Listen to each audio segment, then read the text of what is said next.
आज से तकरीबन 70 साल पहले इस्तेमाल की हुई चीजों का आज भी असर है। नस्लें वहां की लंगड़ी लूली हैं, जमीन बंजर है कि कभी सब्जा नहीं उगेगा। और उस जमाने में बनाया हुआ वो न्यूक्लियर वेपन था। 70 साल के बाद तो टेक्नोलॉजी बहुत आगे बढ़ चुकी है। आज के इनके पास जो न्यूक्लियर वेपन है, जो दानिश्वर बताते हैं कि एक कंट्री ही जिसके पास न्यूक्लियर, अमेरिका हो या रशिया हो, वो 9 बार दुनिया को तबाह कर सकते हैं। पूरी दुनिया की बात कर रहा हूं। इतने हथियार वो जमा करके रखे हुए हैं। उनका तो अभी इस्तेमाल नहीं है, बड़े बड़े मिसाइल का अभी इस्तेमाल नहीं। लेकिन मैं आपको जो बात छेड़ा कि क्या दुनिया वापस अपने पहली कैफियत पर आएगी, मैं आपको बहुत कोई पेशन गोई करने वाला, प्रेडिक्शन करने वाला, उस अंदाज में भविष्यवाणी करने वाला उस अंदाज से नहीं बता रहा हूं। कराइन और कयास, आज एक ही एनर्जी पर आपकी रोक लगा दी जाए तो दुनिया में हमारी जिंदगी ठप पड़ सकती है। आपको पता है तेल और गैस के मामलात में आज दुनिया जूझ रही है। सिर्फ ये इंडियंस का मसला नहीं है, तकरीबन दुनिया का। और आपको अंदाजा होना चाहिए ये जो जंग चल रही है अमेरिका, ईरान, इजराइल के बीच में, सबको खबर है। तकरीबन आज इंटरनेट से सब लगे हुए हैं और खबरें लेते रहते हैं। ईरान के पास एक हुर्मुज स्ट्रेट है जिससे सारे शिप्स गुजरते हैं। दुनिया वहां से अपने तेल और गैस और फर्टिलाइजर की खपत करती है, लेती है, देती है। लेकिन हैरत की बात यह है, पूरी दुनिया वहां से जो ट्रेड करती है वो सिर्फ 25% है, 75% नहीं। 25% वहां से तेल दुनिया का आता है। मुझे हैरत इस बात की होती है कि ईरान ने सिर्फ 25% पर रोक लगाई तो अभी दुनिया इसकी हालत ये है। सिर्फ अभी 20-25% को रोका गया है, सप्लाई चेन रुक गई है, तो अभी से लोग पैनिक होना शुरू हो चुके हैं। ये तो अभी आपको अंदाजा नहीं, चंद दिनों के बाद जो हालात आने वाले हैं, अल्लाह ही खैर करे। शायद हम लोग लॉकडाउन से भी बुरी हालत की तरफ जा सकते हैं, अल्लाह बचाए। ये तो सिर्फ 25% पर अगर किसी ने रोक लगाई है तो दुनिया पैनिक हो रही है।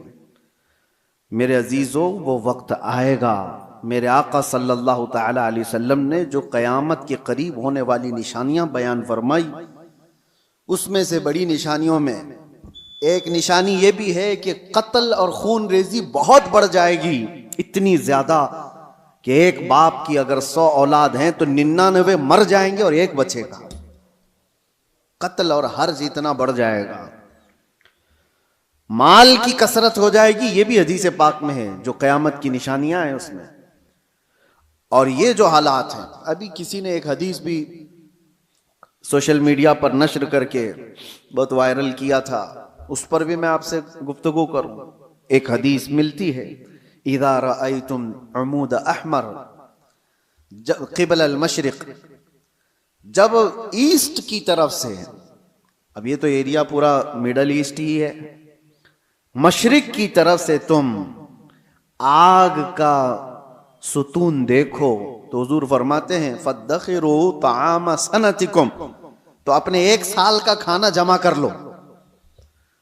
और उसमें हदीस में यह भी कहा गया है, इज़ा रअयतुम उमूद अहमर उमूद नारिन अहमर, ऐसा हदीस के अल्फाज हैं, फी शहरी रमजान। हदीस में यह मिलता है कि रमजान के महीने में जब मशरिक की तरफ तुम आग उगलती हुई देखो तो अपने साल भर का खाना पानी जमा कर लो। अब एक तरह से इस हदीस पर जो कलाम है वो भी मैं अर्ज कर दूं। अक्सर अइम्मा इकराम ने इस हदीस को ज़ईफ करार दिया है, और ज़ईफ अहादीस बहुत सारी आमाल में मकबूल होती हैं। लेकिन जिन अइम्मा ने इसको जिक्र किया, अब उसकी तशरीह हम ये नहीं कहते कि जिस आग का और जिस सुतून का जिक्र आया है वो यही जंग के मुतालिक है और यही ईरान से निकलने वाली आग का है, यह हम यकीन के साथ नहीं कहते। लेकिन अल्फाज ये मिलते हैं कि मशरिक की सिमत से अगर तुम आग का मीनार देखो, ये मिसाइल जब उड़ते हैं तो ये आग का मीनार ही बन जाते हैं, आग का सुतून बन जाते हैं। बहरहाल बहुत सारी अलामात ऐसी हैं मेरे अजीजों, जिससे ये अंदाजा तो है कि ये आपस में दुनिया को तबाह करेंगे, ये ताकतें टकराएंगी और दुनिया को तबाह करेंगे। आम लोगों की मौत कसरत से होगी, बड़े लोग अपनी अपनी सिक्योरिटी और अपनी हिफाजत का इंतजाम करके बैठे होंगे। आम इंसानों को मरने के लिए छोड़ दिया जाएगा। जंगों में सबकी तबाही है। कहने को तो अमेरिका कल ऐलान कर देगा कि हम जीत गए। जीत किस बात की है? क्या इंसानों के हजारों कत्ल के बाद कोई जीतता है? इधर भी कत्ल उधर भी कत्ल और इंसानों की मौत के बाद विनर किसको कहा जाता है? ये तो सिर्फ और सिर्फ अपने नफ्स को बड़ा बनाने का एक जरिया है, बाकी जीत किसी की नहीं होती। जंगों में मरते इधर भी हैं, मरते उधर भी हैं। हाँ, इतना है कि इधर कम मरे उधर ज्यादा मरे, लेकिन मौत तो है। तो ना हक जो लोगों का कत्ल होता है और इंसान इसमें मारे जाते हैं, ये सिर्फ और सिर्फ ताकतों के टकराव से है।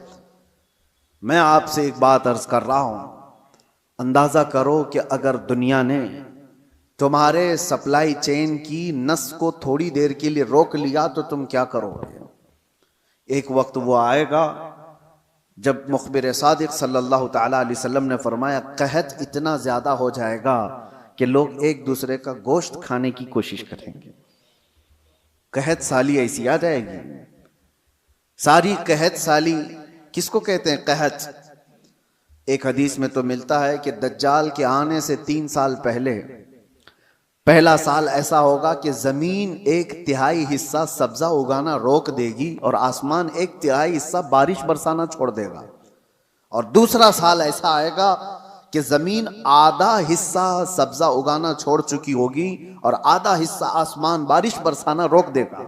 और तीसरा साल ऐसा आएगा कि जमीन पूरा हिस्सा सब्जा उगाना छोड़ चुकी होगी और आसमान पूरा ही बंद हो चुका होगा, कोई बूंद कतरा नहीं गिरेगा बारिश का।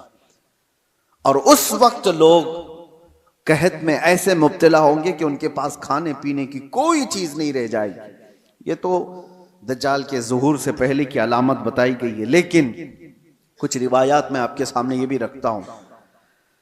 जिन चीजों के हम हैबिटेट हैं, आदी हैं, उन चीजों के इस्तेमाल पर अगर रोक लगी तो हमारी जिंदगी अथल पथल हो जाएगी। आपको सिर्फ ऐसा लगता है कि गैस और तेल के रुकने से क्या होगा, किसी एनर्जी इंफ्रास्ट्रक्चर पर हमला होने से क्या होगा? मेरे अजीजों, आज जिस सिचुएशन में हम हैं, हमारी जिंदगियां पूरी उलट पलट हो जाएंगी। हम वो लोग नहीं हैं जो चक्की पीस कर खाने वाले थे, आज मशीनों के दौर में जीने वाले लोग हैं। तुम्हारे पास एक चम्मच मसाला भी बगैर मशीन के पिसा हुआ नहीं होता। हर चीज के लिए तुम्हें एनर्जी की जरूरत है, हर चीज के लिए तुम्हें करंट और तेल और गैस की जरूरत है। ऐसी आदत हमें आज लगी हुई है।